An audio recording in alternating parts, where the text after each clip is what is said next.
퇴근 후 어두운 지하주차장에 차를 대고 시동을 껐습니다. 하지만 곧바로 차문을 열고 집으로 올라가지 못합니다. 어두컴컴한 차 안에서 가만히 운전대에 기대어 그저 길고 무거운 한숨만 푹 내쉬어 본 적 있으신가요? 가족들이 깰까봐 소리내어 울지도 못하고 하루의 고단함을 좁은 차 안에 버려두고 억지로 표정을 지어본 적 있으실 겁니다. 아니면 누군가 요즘 괜찮냐고 물어볼 때 입으로는 괜찮다고 사람 좋게 웃으면서 책상 밑으로는 주먹을 꽉 쥐어본 적은요? 속으로는 피눈물이 나는데 겉으로는 아무렇지 않은 척 연기를 하는 것이죠. 당신은 아마 스스로를 꽤 어른스럽다고 생각할 겁니다. 내가 한번 꾹 참고 넘어가면 모두가 편안해진다고 굳게 믿고 계실 테니까요. 갈등을 피하고 평화를 지키는 든든한 기둥이라고 스스로를 위로하고 계시죠? 배려심이 깊고 이타적이고 훌륭한 인격을 가진 사람이라고 말입니다. 정말 죄송하지만 그건 대단한 착각이자 스스로를 향한 가장 악랄한 기만입니다. 당신은 훌륭한 어른이 아니라 그저 자기 자신을 지킬 용기가 없는 비겁한 사람일 뿐입니다. 경제학의 관점에서 냉정하게 분석해 볼까요? 당신의 그 위대한 희생은 사실 엄청난 사기극에 불과합니다.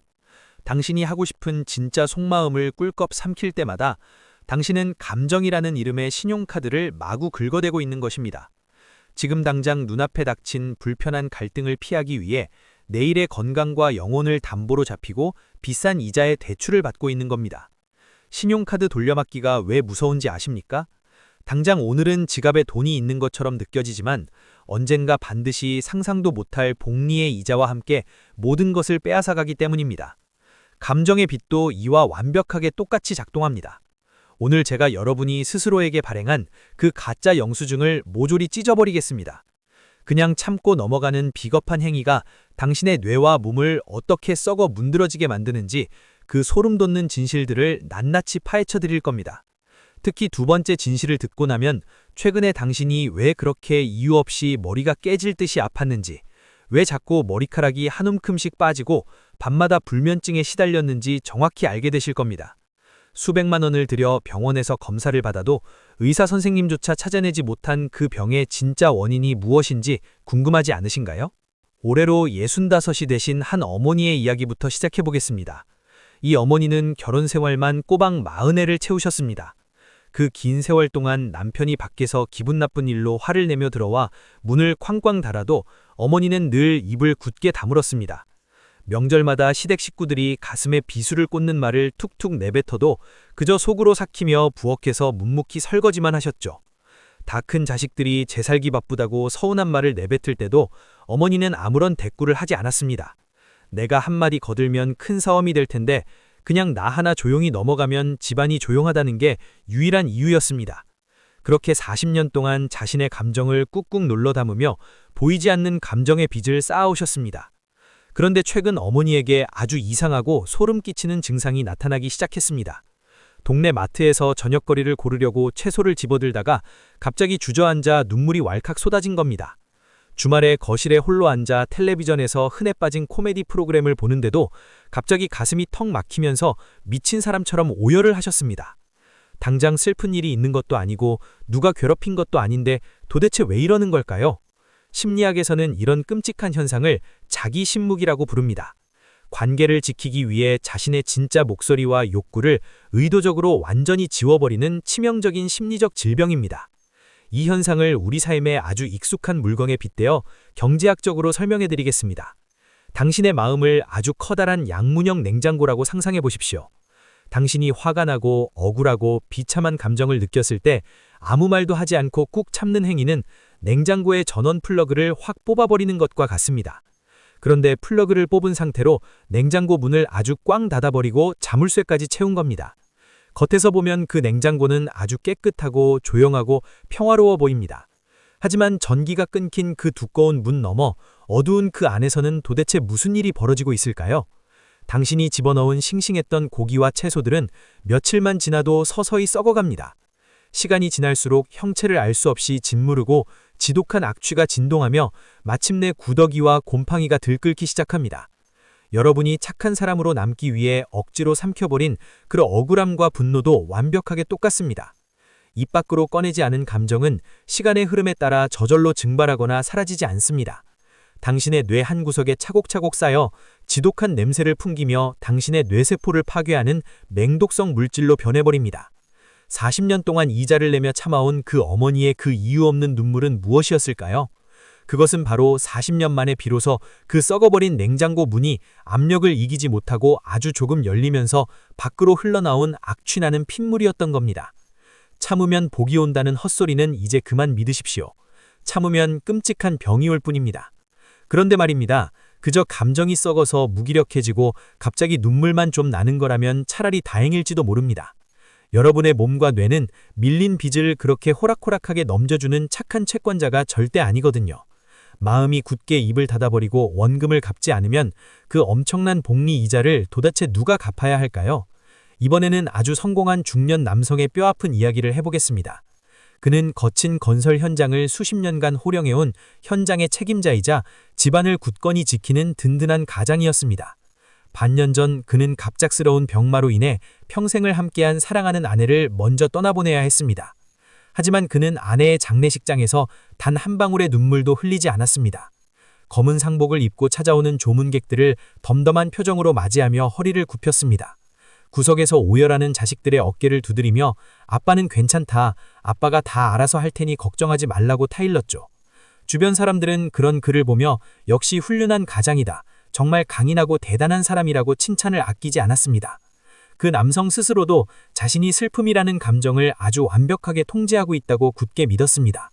하지만 아내를 보낸 지 반년이 채 지나지 않아 그 강철 같던 남자는 한밤중에 구급차에 실려 병원 응급실로 이송되었습니다. 온몸의 피부에 대상포진이 흉측하게 퍼져 살이 불에 타들어가는 듯한 극심한 고통에 짐승 같은 비명을 질렀습니다.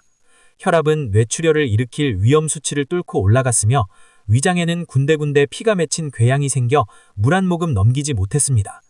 의료진이 온갖 정밀검사를 동원했지만 그를 이토록 처참하게 쓰러뜨린 특별한 외부의 바이러스나 세균은 발견되지 않았습니다. 그의 육체를 무참히 파괴한 범인은 바로 그의 다친 입 그리고 그의 머릿속에 있었습니다.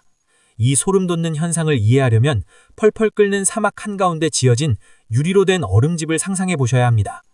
아내를 잃은 사막의 태양처럼 미칠 듯이 슬픔과 상실감이 쏟아져 내리는데 그는 억지로 겉모습을 차가운 얼음처럼 유지하려고 안간 힘을 썼습니다.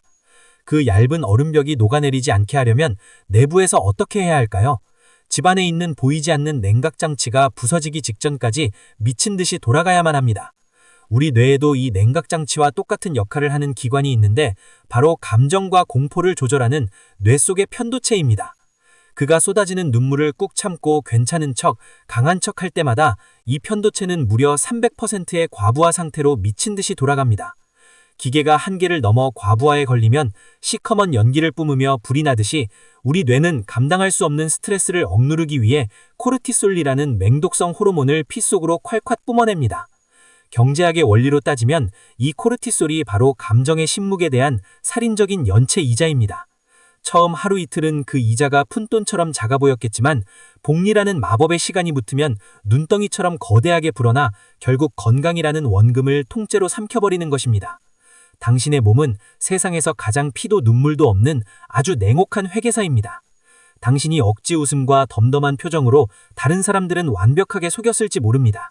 하지만 매일 밤 쿵쾅거리며 요동치는 심장과 타들어가는 위장벽과 서서히 무너져 내리는 면역체계 앞에서는 절대 사기를 칠 수 없습니다.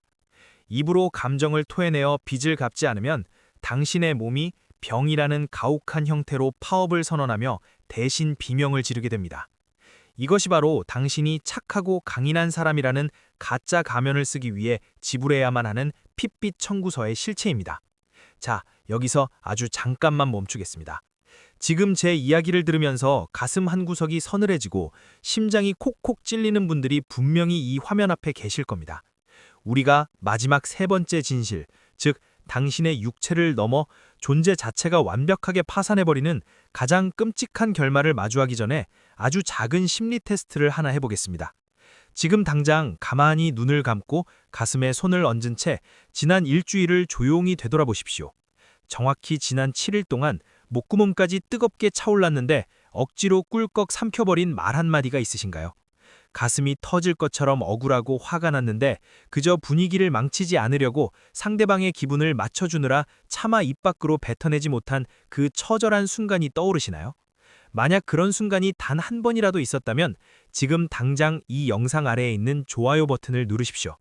절대 오해하지 마십시오. 제가 이 얄팍한 채널의 조회수를 올리려고 당신의 좋아요를 구걸하는 것이 아닙니다. 그 버튼을 누르는 물리적인 행위는 당신이 지금까지 스스로를 지독하게 학대해왔음을 뼈저리게 인정하고 오늘부로 그 지독한 감정의 부채를 청산하겠다는 당신만의 엄숙한 전자서명입니다.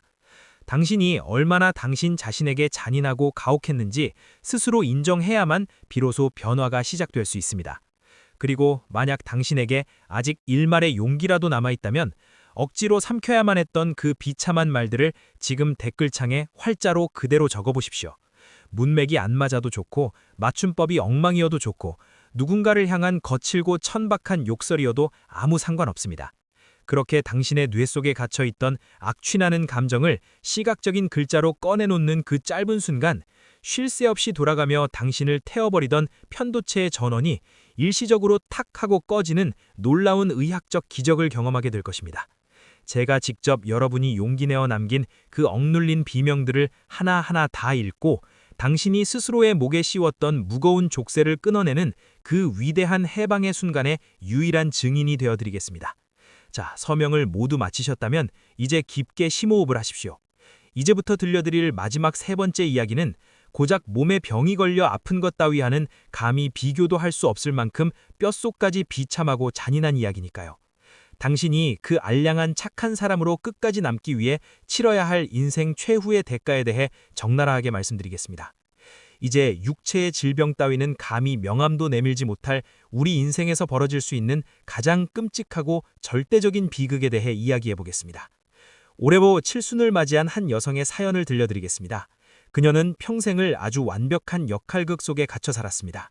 어릴 때는 부모님의 기대를 한 몸에 받는 순종적인 맏딸이었고 결혼 후에는 시댁의 무리한 요구를 묵묵히 견뎌내는 참한 며느리였습니다. 남편에게는 늘 져주는 아내였으며 자식들에게는 자신의 살을 깎아먹이며 헌신하는 위대한 어머니였습니다. 가족들이 화려한 식당에 모여 그녀의 칠순을 축하하던 날, 다 큰 자녀들이 진심 어린 목소리로 그녀에게 이렇게 물었습니다. 엄마, 이제 남은 인생은 엄마가 진짜로 하고 싶은 거 하면서 살아. 엄마는 앞으로 남은 시간 동안 뭘 제일 하고 싶어? 그리고 평소에 제일 좋아하는 음식이 뭐야? 그 순간 70년 동안 단 한 번도 흐트러짐 없이 온화하게 웃던 어머니의 얼굴이 시멘트처럼 딱딱하게 굳어버렸습니다. 허공을 헤매는 텅 빈 눈동자로 한참의 정적이 흐른 뒤 그녀가 힘겹게 내뱉은 대답은 이랬습니다. 글쎄다, 내가 뭘 좋아하는지 나도 이제는 정말 모르겠구나. 이 짧은 한마디가 의미하는 바가 얼마나 섬뜩하고 처절한지 뼛속 깊이 느껴지십니까? 심리학에서는 인간의 자아를 아주 냉격하게 분리합니다. 거친 세상에서 살아남기 위해, 그리고 관계 속에서 불필요한 마찰을 피하기 위해 우리는 타인이 원하는 내 모습을 마치 진짜 나인 것처럼 연기하는 가짜 자아를 만들어냅니다. 문제는 이 얄팍한 거짓 연기를 매일같이 반복하다 보면 어느 순간 가짜 자아가 기형적으로 덩치를 키워 진짜 자아의 목을 졸라 완벽하게 숨통을 끊어버린다는 것입니다. 이 끔찍한 현상을 경제학의 투자 관점에서 낱낱이 해부해 볼까요? 이것은 당신의 인생 전체를 판돈으로 건 역사상 최악의 잘못된 자산 배분입니다. 당신은 청춘이라는 가장 소중한 자본과 피 같은 시간과 귀한 에너지를 타인의 기대라는 밑빠진 시장에 전부 쏟아부어 투자했습니다. 다른 사람의 입맛에 맞추고 그들을 기쁘게 하여 얄팍한 평화를 유지하는데 당신 인생의 모든 지분을 베팅한 것입니다. 그 결과가 도대체 무엇입니까? 정작 당신이라는 기업의 핵심 자산, 즉 당신 고유의 정체성과 욕망은 먼지 하나 남지 않고 텅텅 비어버렸습니다. 70평생을 뼈 빠지게 일하고 감정을 억누르며 희생했는데 정작 인생의 결산 보고서를 열어보니 나 자신이라는 계좌의 잔고가 숫자 0으로 붉게 찍혀 있는 것입니다. 온몸에 암덩어리가 퍼지는 육체의 질병보다 수백 배는 더 공포스러운 재앙이 바로 이것입니다. 어느 날 아침 세면대 앞 거울을 들여다보았는데 낯선 늙은이 하나가 멍하니 서 있고 그 사람이 도대체 누구인지 본인조차 알 수 없게 되는 섬뜩한 현상. 평생을 남의 눈치만 보며 끌려다니다가 자기 자신이 무엇에 분도하고 무엇에 기뻐하는 사람인지조차 잊어버리는 절대적인 인격의 파산 상태에 도달하고 마는 것입니다. 지금까지 남을 위해 꾹꾹 참으며 살아온 당신의 침묵은 결코 숭고하거나 위대한 희생이 아니었습니다. 정말 뼈아프고 잔인한 팩트를 얼굴에 들이밀어드리자면 당신은 그저 진짜 나를 마주하고 내 목소리를 내는 그 치열한 갈등의 과정을 회피해버리고 뿐인 지독한 감정의 게으름뱅이였을 뿐입니다. 그렇다면 도대체 이 끔찍한 파산의 늪에서 어떻게 기어나와야 할까요? 40년 동안 켜켜이 쌓인 그 거대한 감정의 악성 부채를 청산하고 무담에 들어가기 전에 단 하루라도 진짜 나로 살기 위해 우리는 무엇을 해야 할까요? 당장의 갈등을 무릅쓰고 당장 가족들과 밥상을 뒤엎어라, 피 터지게 싸워라, 혹은 모든 걸 버리고 홀쩍 여행을 떠나라는 식의 뜬구름 잡는 삼류 조언은 절대 하지 않겠습니다. 당신의 남은 삶을 구출할 실전 전략은 아주 작고 교묘한 의도적 파산 선언, 즉 손실 제한 전략에서부터 치밀하게 시작되어야 합니다. 첫 번째 행동 지침은 바로 감정에 밀린 장부를 은밀하게 활자로 기록하여 배출하는 것입니다. 오늘 밤 당장 아무도 보지 않는 방구석에 앉아 노트 한 권이나 이면지 한 장을 꺼내십시오. 그리고 오늘 하루 동안 당신이 억지로 지어 보였던 비굴한 미소 하나, 차마 입 밖으로 꺼내지 못하고 목구멍으로 삼켜버린 끔찍한 쌍욕 한 줄을 그 종이 위에 아주 날것 그대로 적어내려 가십시오. 글씨가 지렁이처럼 엉망이어도 좋고 앞뒤 문맥이 전혀 맞지 않아도 아무 상관없습니다. 그저 당신의 뇌 속 냉장고에서 부패해가는 그 지독한 독가스를 물리적인 종이 위로 빼내는 해독 작업일 뿐이니까요. 다 적은 후에는 그 종이를 라이터로 불태워버리거나 갈기갈기 찢어 쓰레기통에 처박아버려도 좋습니다. 이 보잘것없어 보이는 작은 행위 하나가 전원이 끊긴 채 수십 년간 꽉 닫혀있던 당신의 뇌 속 편도체에 숨통을 틔워주고 스트레스 호르몬의 수치를 극적으로 떨어뜨리는 첫 번째 밸브가 될 것입니다. 두 번째 전략은 아주 사소하고 건조한 거절들을 매일의 일상 속에 마치 지뢰처럼 툭툭 던져놓는 것입니다. 누군가 당신에게 선을 넘는 무리한 부탁을 하거나 요즘 기분이 어떠냐고 영혼 없이 물어올 때 반사적으로 튀어나오던 괜찮다는 말을 오늘 이 시간부로 영구적으로 폐기하십시오. 대신 이렇게 아주 짧고 감정을 뺀 건조한 문장으로 대답하는 연습을 당장 시작하십시오. 오늘 저는 몸이 좀 피곤해서 안 되겠습니다. 아까 당신이 무심코 하신 그 말씀은 솔직히 제 기분을 꽤 언짢게 만들었습니다. 딱 이 한 문장이면 충분합니다. 상대방을 향해 핏대를 세우며 소리를 지르거나 눈물을 흘리며 화를 낼 필요도 없이 그저 당신의 상태라는 객관적인 사실만을 담담하게 테이블 위에 올려놓으십시오. 처음 이 말을 내뱉을 때는 심장이 입 밖으로 튀어나올 것처럼 두렵고 상대방이 나를 미워하면 어쩌나 하는 끔찍한 공포가 밀려올 것입니다. 하지만 심리학의 이름을 걸고 당신에게 분명히 약속드립니다. 당신이 그 알량한 가짜 껍데기를 깨고 진짜 속마음을 입 밖으로 조금 꺼냈다고 해서 당신을 둘러싼 세상이 멸망하거나 하늘이 두 쪽 나는 일은 결코 일어나지 않습니다. 그 순간 유일하게 산산조각 나며 무너져 내리는 것은 당신이 평생을 바쳐 억지로 껴입고 숨막혀 하던 그 징그럽고 무거운 착한 사람이라는 감옥뿐입니다. 죽음이 당신의 멱살을 쥐고 흔드는 그 마지막 순간까지 가슴속에 썩어 문드러진 말들을 엉어리로 남겨둔 채 차가운 무덤 속으로 가져가지 마십시오. 당신은 타인의 기대를 충족시키기 위해 이 세상에 태어난 소모품이 아닙니다. 이제는 그 지독하게 질긴 타인의 시선이라는 사슬을 끊어내고 당신 자신의 육체와 정신이 완벽히 파산 선고를 내리기 전에 스스로를 무자비하게 구출해내십시오. 마지막으로 이 영상을 끝까지 지켜본 당신에게 아주 잔인하지만 가장 필요한 미션을 하나 드리겠습니다. 지금 당장 당신의 스마트폰 연락처를 열고 늘 모든 것을 자신 탓으로 돌리며 양보하고 입버릇처럼 난 정말 괜찮다고 말하는 미련하고 답답한 지인이 있다면 망설이지 말고 이 영상을 그 사람에게 전송하십시오. 그의 뺨을 세게 후려쳐서라도 그 지독한 자기 파괴의 환상에서 깨어나게 만드는 것. 그것말로 당신이 그 소중한 사람에게 베풀 수 있는 가장 차갑고 뼈아프지만 동시에 그 사람의 남은 인생을 통째로 구원하는 가장 위대한 사랑의 방식일 것입니다. 남의 인생을 연기하는 엑스트라가 아니라 스스로를 지키는 진짜 잔인한 어른으로 다시 태어날 당신의 서늘한 내일을 진심으로 응원합니다.